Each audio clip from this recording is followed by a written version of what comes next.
Hello and welcome. I'm Dr. Dara Bushman and I'm here for Truth with Dr. Dara. And today we are going to talk about eating disorders versus disordered eating. So let me just get a check and see who we've got on live and see if we are functioning. Yes, we are. Okay, welcome, Kirsten. I see a couple others are popping in. So as we get going, if you have any questions, please feel free to write them in and I will try to get to them. If you don't see that I get to them or acknowledge them, please go ahead and type it in again because sometimes the question doesn't come up as quickly as I would like it to and I don't get to see it. So starting off, I thought we would dive in eating disorders versus disordered eating.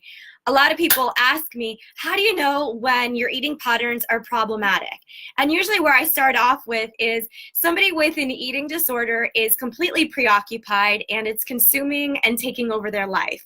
Whereas somebody with disordered eating is struggling, but adding some education offers some suggestions and then they're able to make a shift for themselves. And what I mean by that is when somebody has disordered eating, talking about eating every few hours all of a sudden becomes something that is so impactful for them because it's something new to them. When I'm talking with somebody with an eating disorder, they have so much education and knowledge, usually they can offer me some schooling about food. I could bring up a type of food and they would automatically tell me how many calories are in it. Where somebody who has disordered eating typically would not know what's a protein, what's a carbohydrate, and where to put certain foods in certain food categories.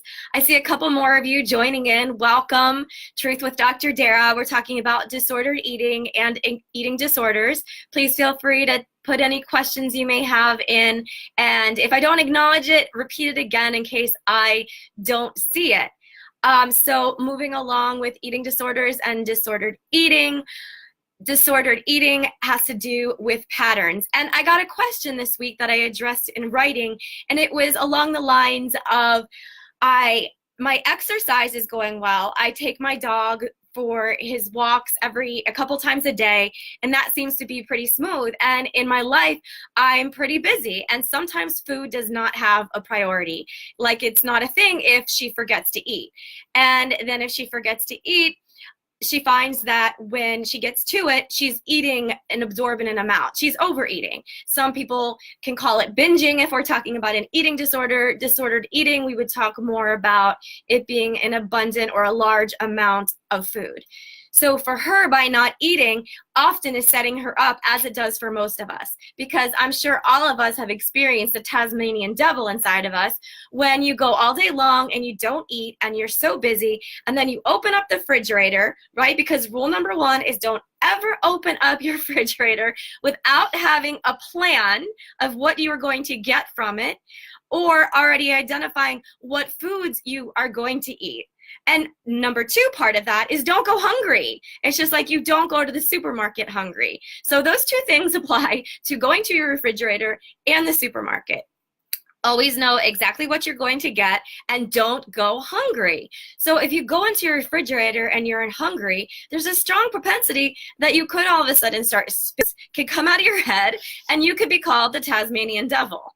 And then the next thing you know is you're eating, you're not putting it on a plate, you're eating ravenously, and you're not thinking it through because remember, the sensors that are going on in your brain and your stomach are not connected. So they need a little time to catch up with one another. So this way, if you are eating and you've planned it and you take it and you put it into a plate, then you're doing it in an organized way and eating what would be good to have eaten. So what was going on for this writer with the question was that she was waiting all day and she wasn't satiated. And satiation happens physically and emotionally.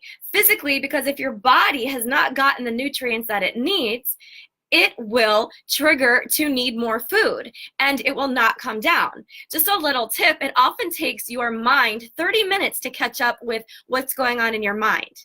What's going on in your mouth. So if you're eating and you are still feeling a sense of hunger, try to slow yourself down. Drink a little bit of water and take your time so that way your brain can catch up with your mouth or your stomach for that matter. So with this, as you're eating, you want to be planning out what you're eating. Planning for success is planning to fail. So if you don't have any idea what you're going to eat all day, you can bet that you are going to be making food decisions based on what you are feeling and not really what's going on for your body. So I see a couple more of you joining in. Hello, it's great to see some of these names popping up. And if you have any questions, go ahead, type them in. If you don't feel that I've addressed them, type them in again in case I haven't seen it.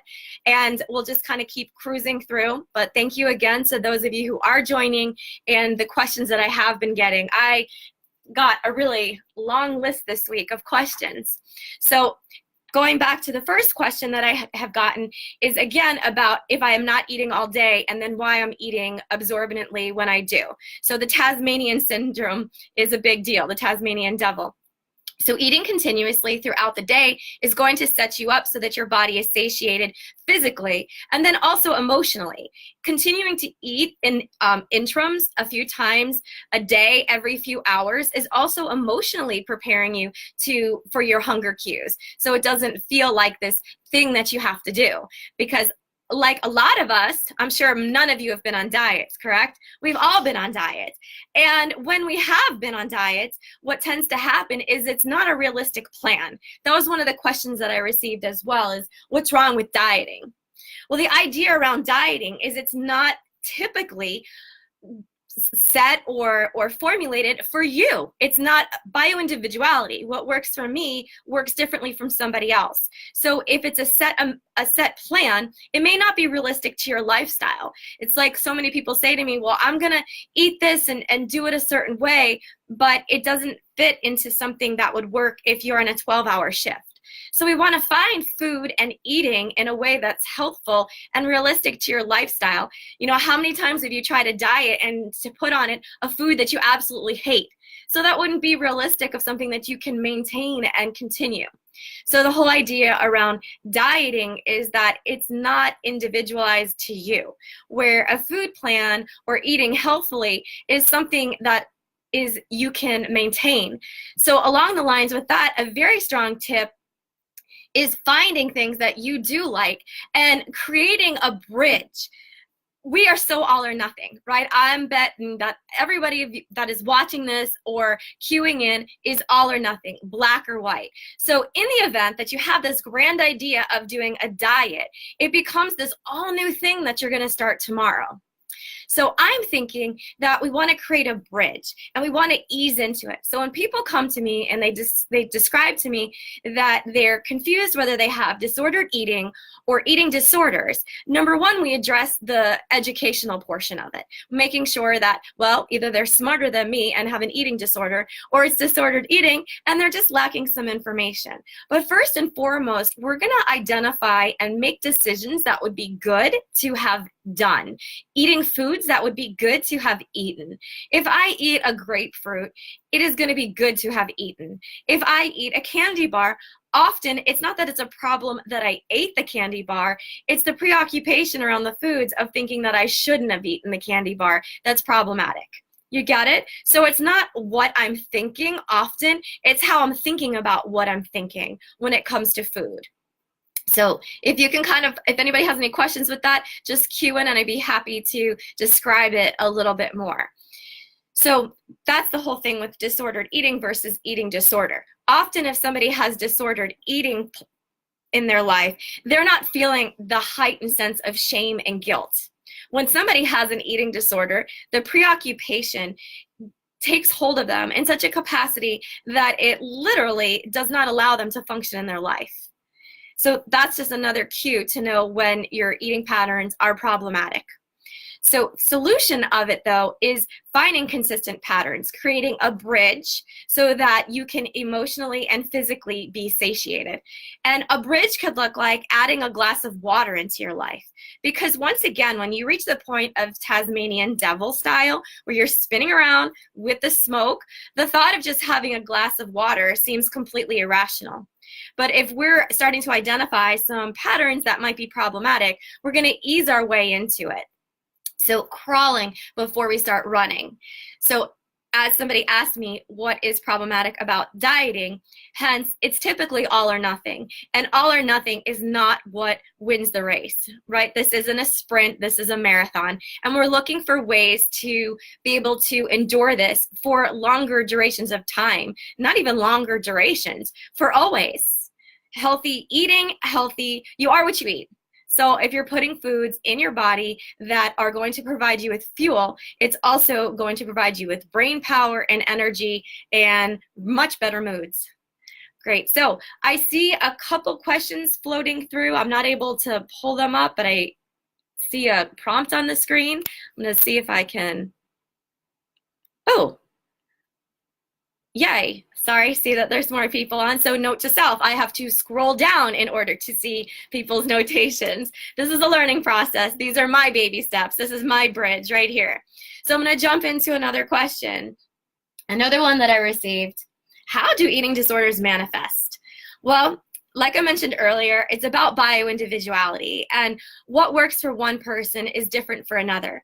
But I think about is what comes to mind to me is the first time when a child is maybe 5 years old and they've already gotten sweets and foods many times in their lives, but there's an association, there's ideas, there's data, information in their mind that gets attached around food. So if I get a cookie when I'm a young child and perhaps my grandmother or a parent or somebody that I perceive as being somebody who provides me with comfort and nurturance, their reaction really molds those ideas around food for me. So if I'm given a cookie and the next thing you know, I'm being told I'm a good girl and given more and more, and seeing that as I continue eating, I continue to have a connection. Right there, it's weaving together some ideas, some data in my head, how cookie equals comfort or cookie equals connection.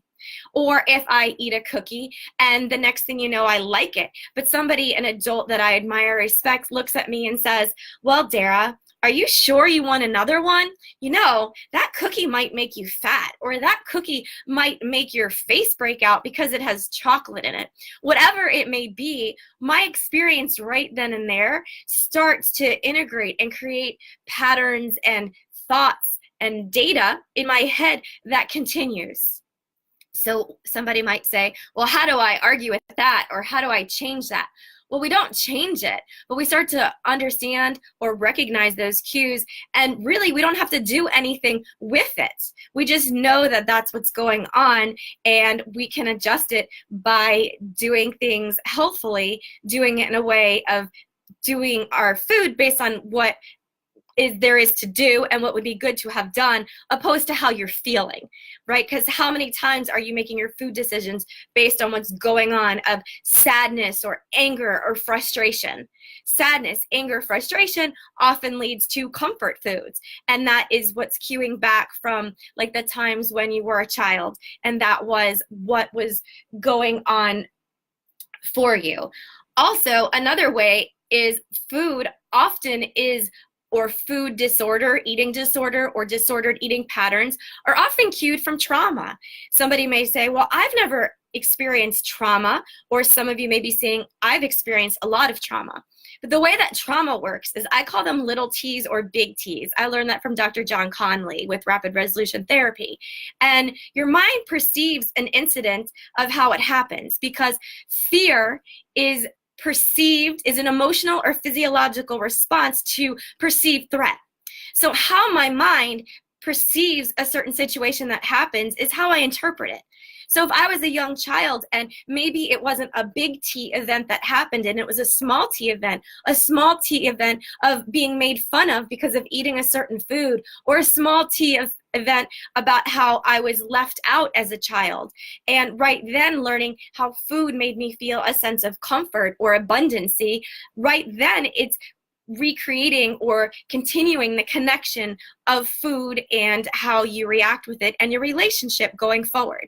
So trauma is often an onset of your relationship with food. In bigger traumatic events, or the way that mind perceives an event, how food can relate is it's an automatic response. The physiological or the emotional response to the food soothes it. When people go through traumatic events, whether it be a little T or a big T, your mind goes to where it needs the most or where it sees the most urgency. And what I mean by that is if we went out in the parking lot right now and a car was about to hit the person that I was standing with, and I go and I move them over, in that moment, I could walk away and I may not even notice that I hurt my arm. And the person I'm with could say, Dara, your arm is just hanging there. Well, what's going on with my arm is I don't even realize, because my mind was categorizing saving that person or doing what needed to be doing or done instead of the pain. And that's how our mind processes traumatic events. And so that's what's going on often, even when it comes to food, where people will say, well, I don't even realize what I was doing when I ate that food, or it feels like an outer body experience, whether I'm experiencing eating disorders or disordered eating. It really feels like that, because what's going on is your mind is paying attention to what it sees that it needs the most attention. It sees it's as dangerous or pertinent to call on at that time. So just a little information to you can understand, and just offering you a way that I think about things when it comes to disordered eating and eating disorders. Just checking in, saying hi. I see a few more people have joined in. It's great to see some of these names floating through. I appreciate the support. So glad to have you guys. And if you have any questions about the things I'm saying or in general, please just chime in. I'm going to move on to another question that I received, and that is, I've got a couple great ones here. Is there such thing as food addiction? And my answer is yes. I was very grateful to work at an eating disorder treatment center, Milestones in Recovery. I know some of you are familiar with it and some of you are not. And I got to work with eating disorders for quite some time. It totaled up 12 years of my time there. I began when I was in my doctoral program, and I continued on after my graduation and my doctorate. And it is a very part of my training and my understanding of food. And food is an addiction, and food affects people chemically the way that drugs and alcohol do. And that is another reason that people often feel that they don't have a sense of control. Some of us are born with an on switch. And what I mean by that is, some of you right now, I could probably ask you, hey, you want to have a cookie? And you would say, okay. But if I left the thing of cookies right there, again, you would return into the role of the Tasmanian devil and feel like you're having an outer body experience, something looking like the Cookie Monster, where you would just see crumbs flailing up everywhere because you do not feel a sense of control to stop eating the cookie. Or when you're doing something, you find yourself 10 gallons under. You have a little bit of ice cream, but for you, it equates to a lot. And intellectually, you get it. But what's going on is not at an intellectual level. What's going on is below the level of conscious awareness, which is where we're making most of our food choices. And that's where we get stuck. Hence, when I mentioned earlier, it often takes 30 minutes just to cue your mind to catch up with what your body is experiencing as far as what it needs to eat. So adding in that recommendation of sitting down and eating on a plate, taking your time, doing it in an organized manner rather than, oh, you know, the whole shoveling the food thing down while you're going and can't understanding why you just ate an abundance of food. I get it. Been there, done there, wore the t-shirt. Very gratefully that now I do understand these things personally and professionally. So food disorders is an addiction. So when you are contemplating the idea between disordered eating and eating disorders, often the ones that don't have an off switch, that's what puts things into the category of an eating disorder, where you have that preoccupation. So it's looking to have that dimmer switch where it's only an on or off switch. And that dimmer switch is often created physically by your food plan and the types of foods that you're eating. Some of us are going to have more of a sensitivity to flours and sugars and processed foods. And so it's a learning curve and of understanding what does and does not working for you. But again, that's part of an eating disorder versus a disordered eating.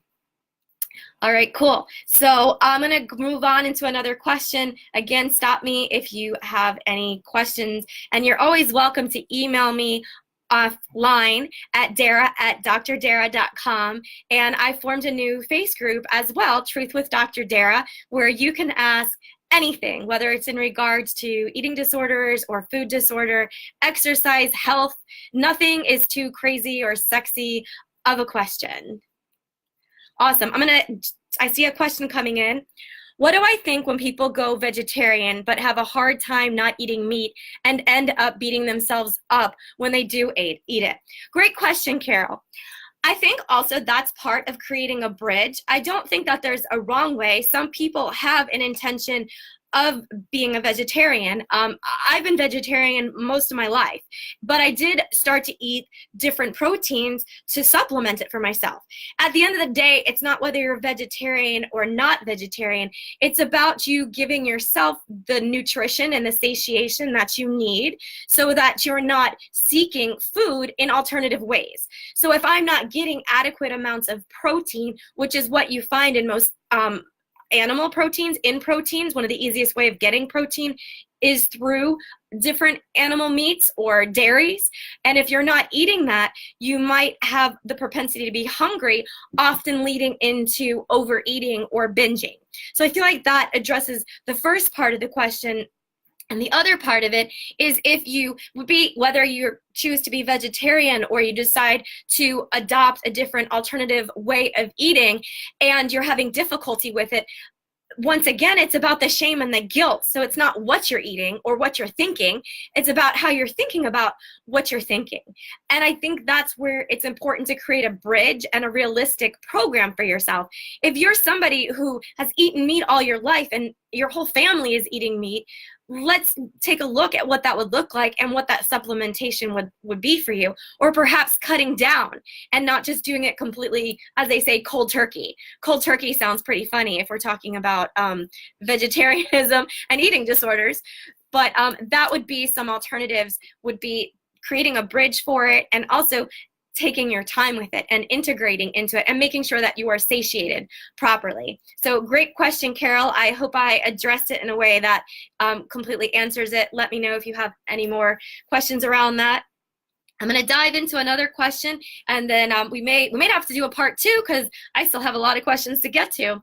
And I know all of you have very busy days. I'm just appreciative for you to tune in and take the time right now.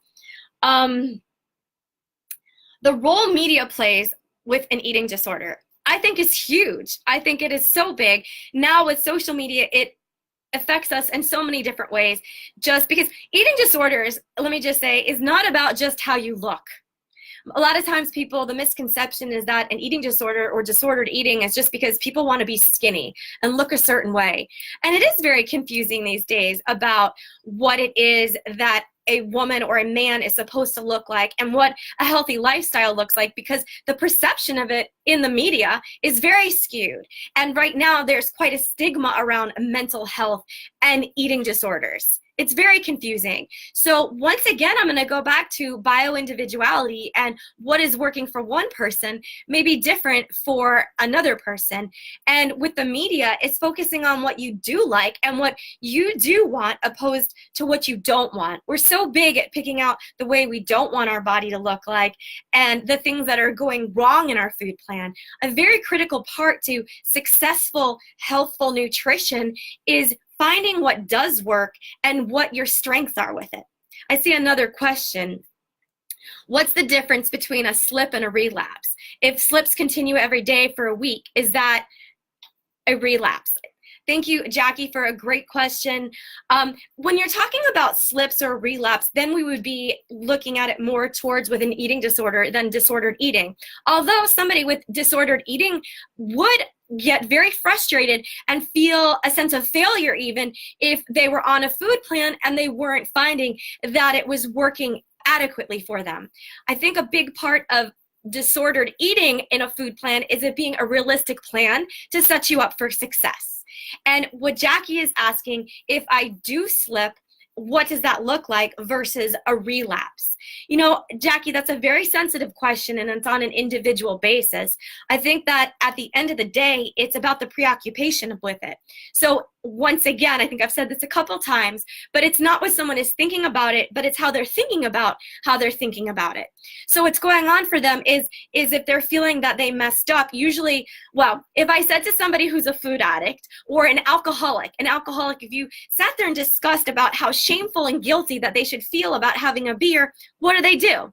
They go and they have another beer. If I sit and talk with somebody who just overate some cake about what's going on for them and how shameful they should be about it, they're typically going to go and eat more cake. So it's also not about how we fall, it's about how we get back up. So I hope I'm addressing your question in a direct way, although it is a very sensitive question and it is on an individual. And I think it's important to ask the person what for them is a relapse and identifying it individually. All right, I see that there's one more question. Great.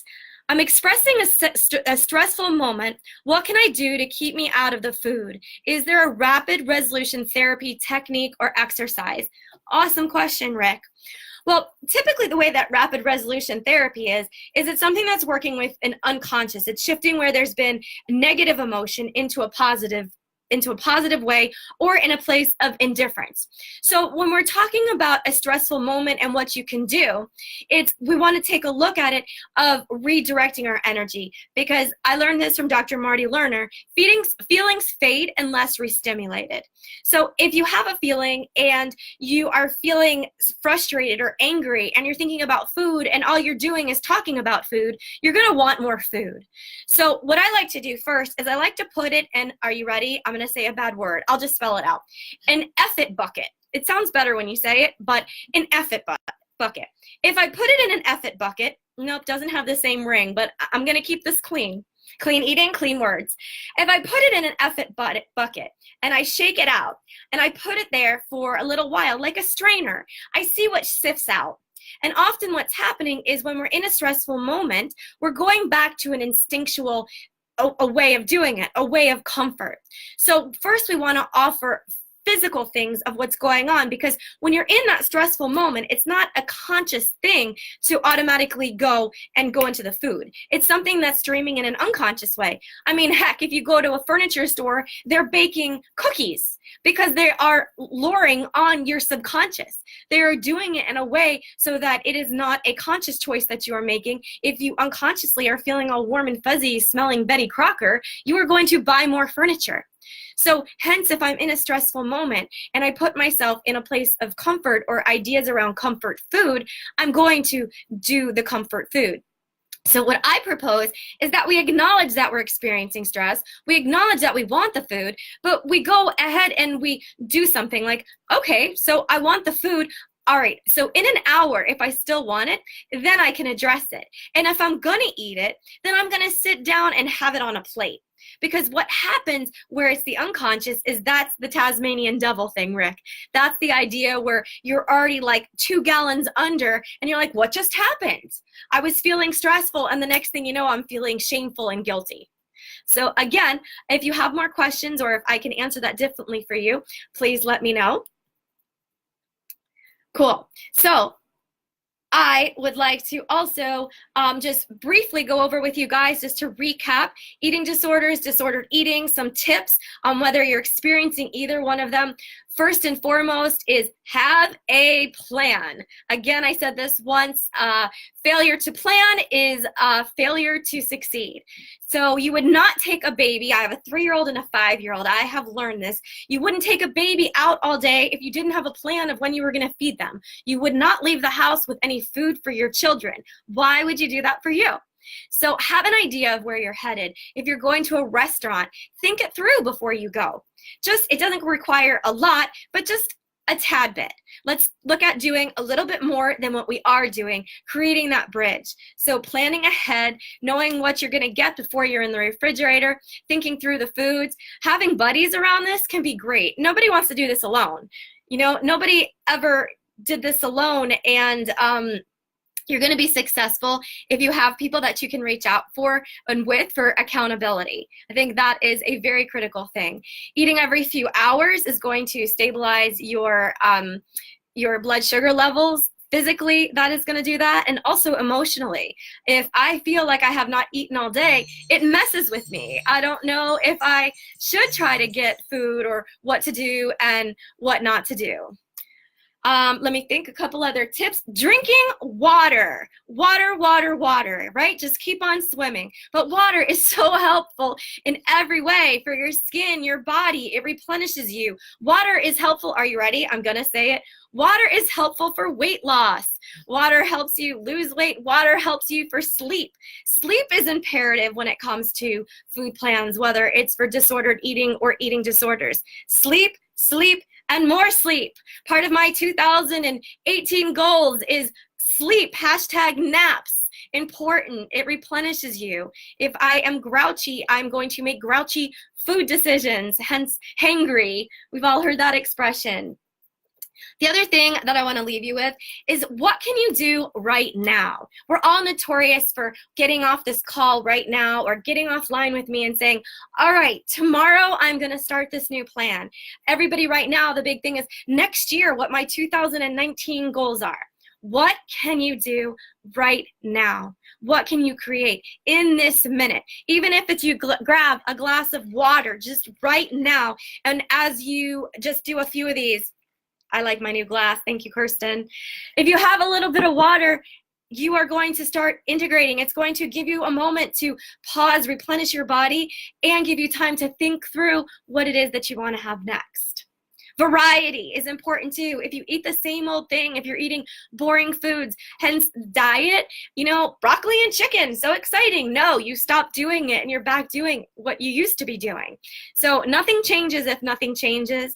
I thank you guys for hanging out with me. I really appreciate the feedback, the questions. Keep it coming. Please join my group, Truth with Dr. Dara. And I have one more question. If I do recognize maybe I do have an eating disorder and not just disordered eating, what do I do?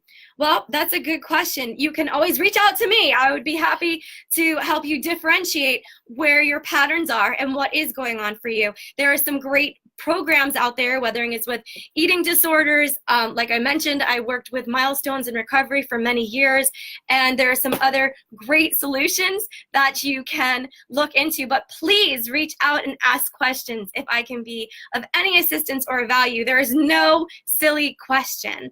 So make it a great, healthy day. Join my Facebook tribe, Truth with Dr. Dara. Ask me questions. Email me, reach out. I look forward to seeing you again on the inside of my tribe in the group, and I'll see you again on live Facebook soon. Take care.